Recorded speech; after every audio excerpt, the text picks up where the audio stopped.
As always, this podcast is brought to you by Declan Kirby GAA Star. Pre-order the book now from Bookstation and be in with a chance to win a family pass to the Croke Park Museum. The new book comes out on April 21st. If you're looking to pick up any presents for any nieces or nephews in the coming weeks and months, then why not check out Declan Kirby GAA Star, best children's GAA book on the market at the minute, as voted by Amazon and Easons. It's available on all good bookshops, Amazon, Easons, absolutely everywhere. So get yourself a copy. The new book comes out on April 21st, Declan Kirby GAA Star, European Dreams. Check it out now in the description down below, and let's start the stream. Welcome back to the GAA Fan TV podcast. My name is Aaron. I'm delighted to be joined here by Patrick Sharkey of the GAA Zone Media podcast to run through all the action in ladies football and camogie from the weekend. We'd two big games, obviously, in ladies football. We've seen Meath win their first ever Ladies Football League title. We've seen Kerry, of course, get promoted as well, and Galway win the All-Ireland Camogie title. So, first of all, Patrick, how's life? You well? Yeah, not too bad.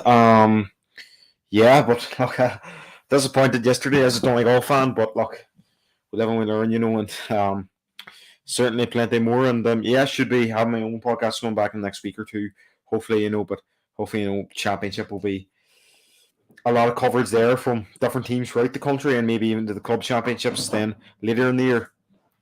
Perfect. Yeah, no, absolutely. I suppose, how have you found, GAA action in general, this year? I mean, not just in ladies football camogie, but obviously across all codes. How have you found the action? Because it's definitely been fairly entertaining. Yeah, no, it's it's what we've been missing. It's something we haven't seen in 2 years. 8-game leagues, games playing their full things. No, not really. And there hasn't been any postponements or anything, which is always a great help. And we're seeing full crowds and everything. It's great to see. It's a credit to everything that's going on there, and absolutely, it's not often Dublin getting relegated.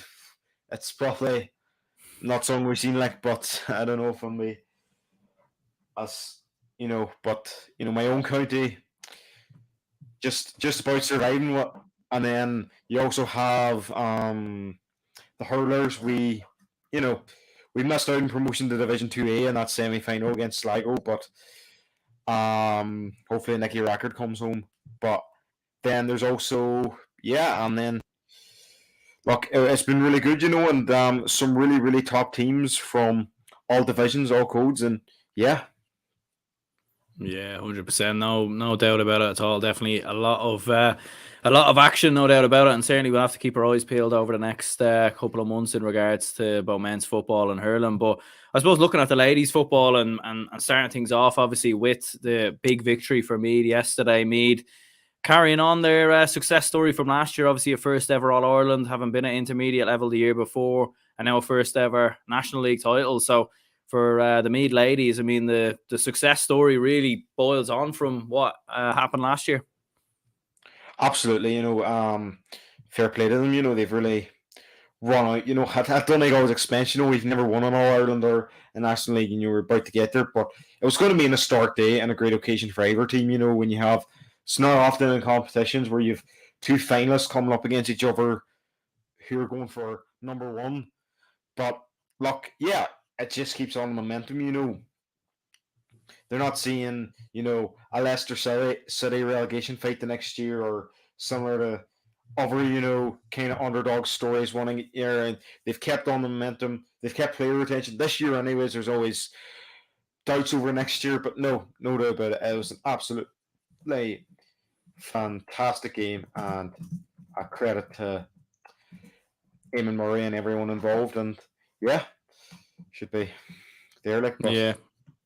And I suppose as a Donegal fan yourself, I mean, a huge win obviously against the Dubs in the semi-finals, and obviously coming into this game. I mean, it was obviously Meath started the better. They built up quite a big lead before half time, and obviously you get that penalty. I think you scored 1-3, I think, without reply. So, I mean, it was a close enough game in the end. It looked like Meath were probably going to pull away really in the opening kind of 15 to 20 minutes. But to be fair to Donegal, they battled hard and made quite a game of it in the end.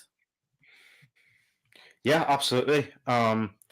We've really battled hard enough, and we made a game of it. But Meath just they have that experience and stuff, and we've obviously, yeah, we just have maybe a bit of a younger defence, where our players like Teresa Jenkins retiring, and you also have Kira Grant, who's left the panel to play professional football in Scotland. You've Kate Kenevy, who's joined the medical team of the US women's soccer team. So, there's obviously a few absentees and people that have left, but still, yeah, no, look, don't let you go.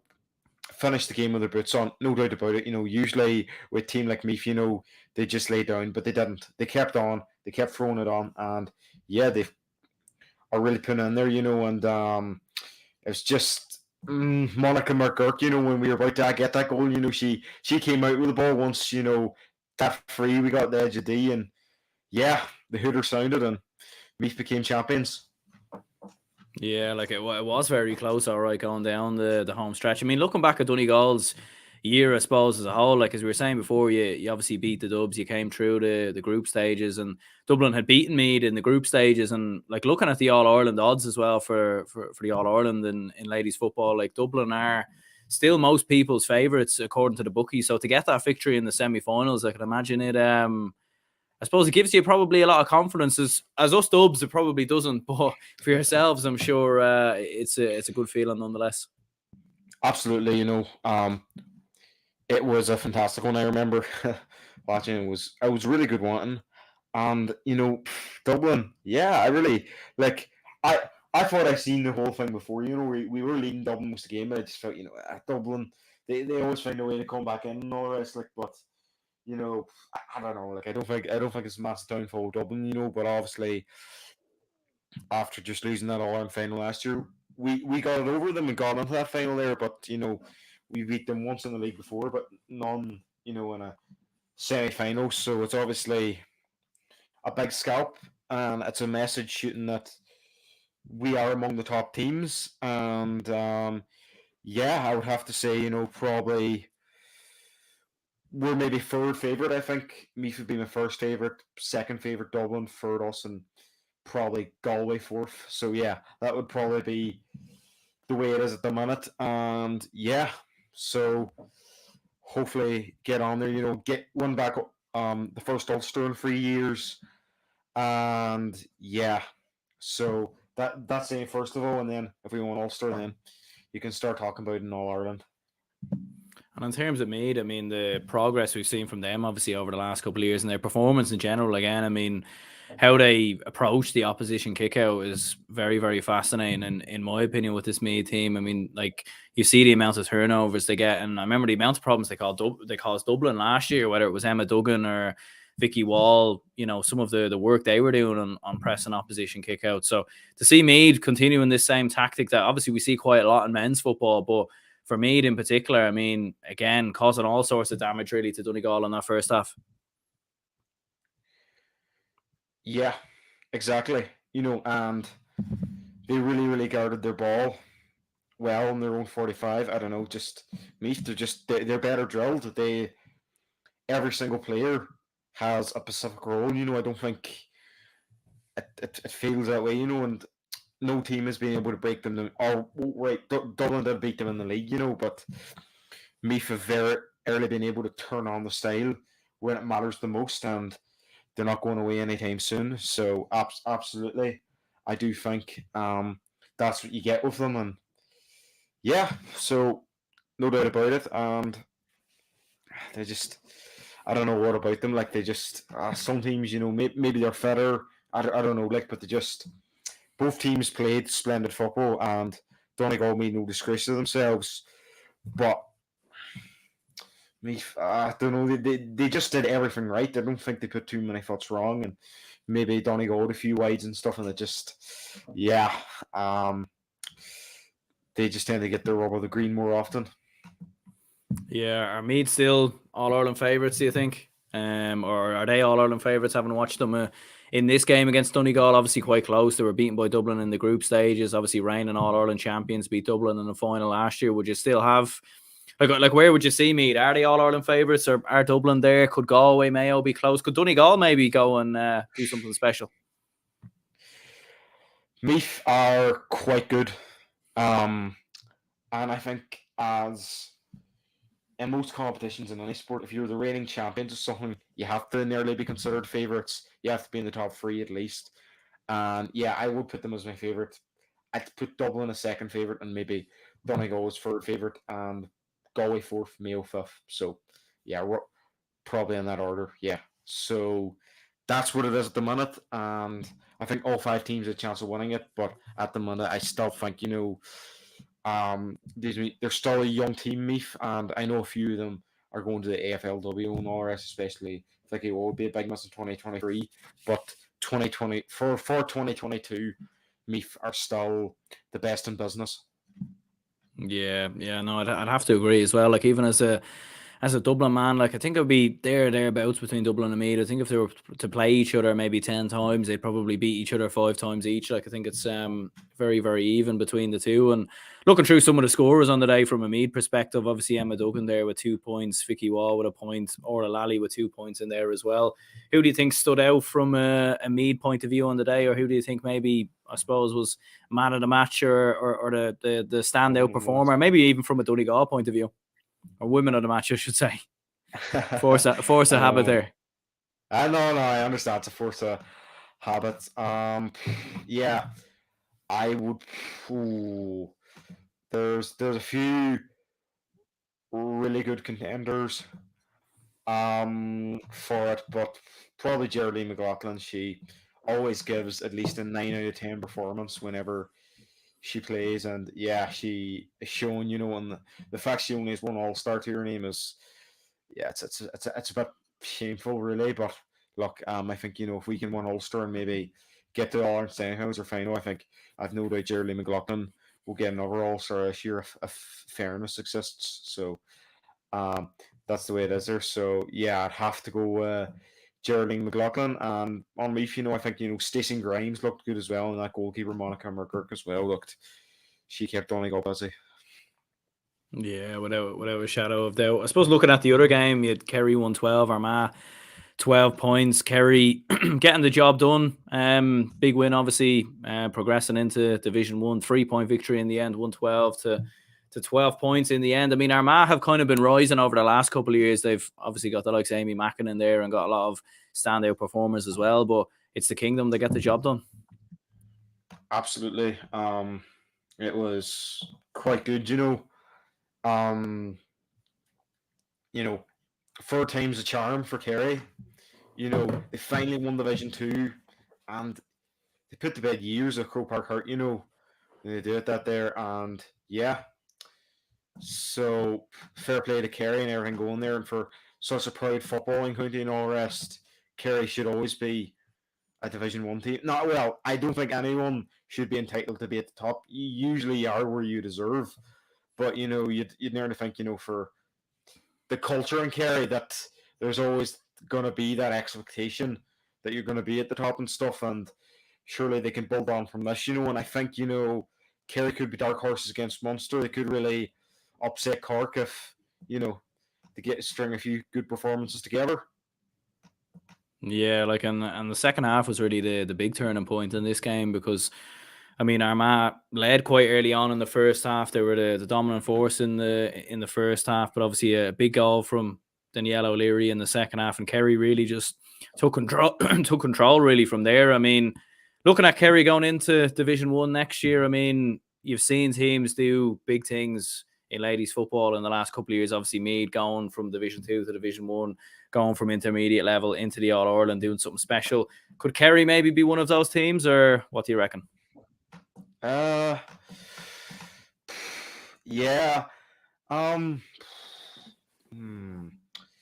See, Kerry have,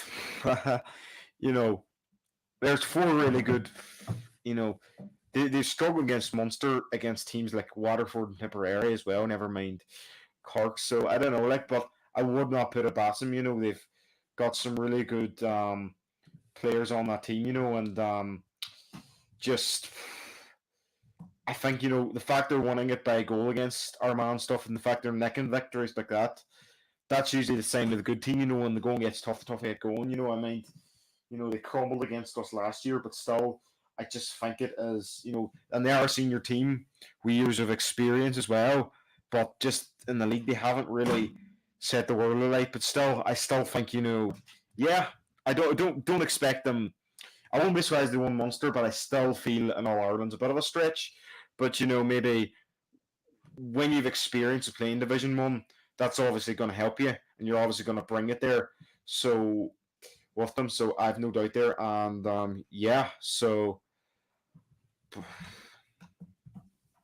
100%, yeah. No, I'd have to agree with you there. Like, I think there's definitely been big progress. All right, I mean, it'd be tough to see them up there with some of the stronger teams next year. I suppose from an Armagh perspective, I mean, obviously had a big lead in the first half. They were looking quite good going into the second half.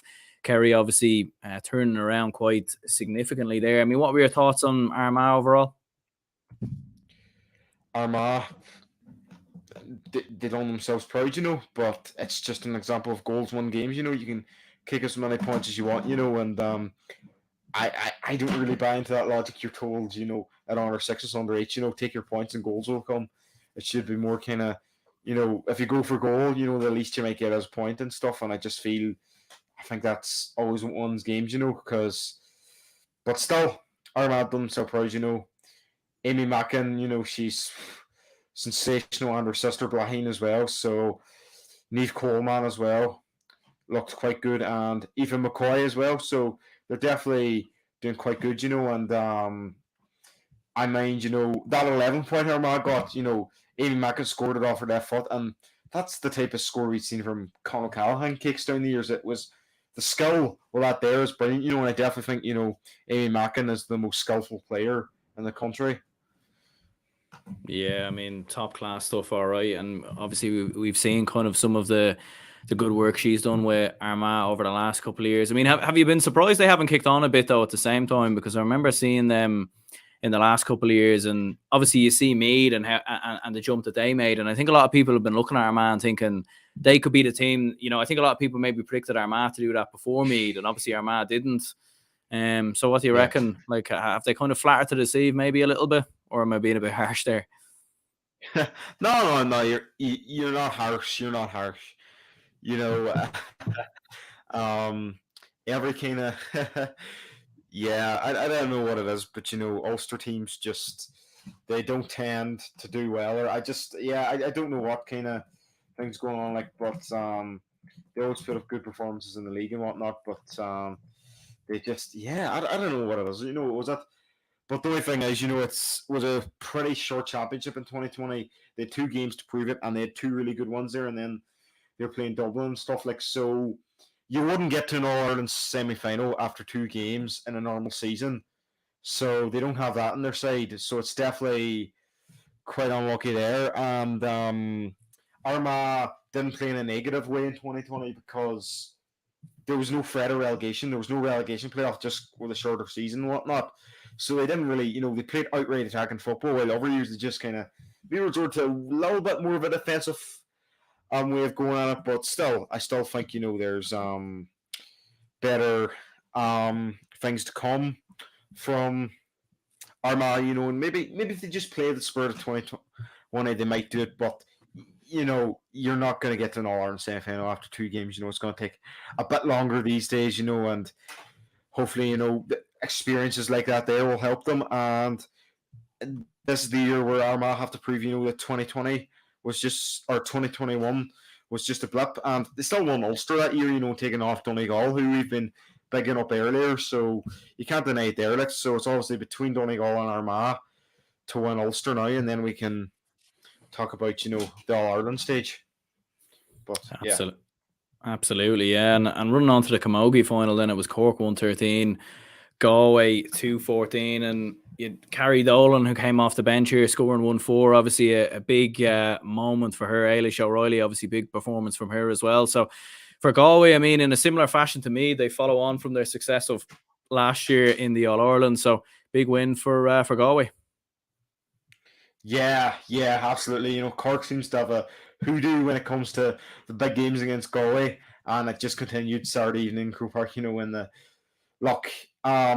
Galway coming back from 6 points down early in the second half to get a 4.1. And that kind of keeps that Division 1 title there, and that's obviously a big thing there. Like, but I don't think too many teams are giving out secrets ahead of the All Ireland, but still, it's massive there, and yeah, just hard to see there. But great spirit by Galway and all this, but Cork are probably just going to need to practice to hold leads better. Yeah, 100%. And as you were saying there, like, tremendous amount of character really to turn it around. Obviously being down by 6 points and going on to win it by 4 as well. I mean, like, obviously with Galway, they had this thing for a long time where they couldn't get over the line in the All Ireland in Camogie, and they were probably a team that was knocking on the door for so long. But you're seeing now, obviously they won the All Ireland last year, won the league this year, and who knows? I mean, for Galway, it could be back-to-back success and a huge year for them ahead. Yeah.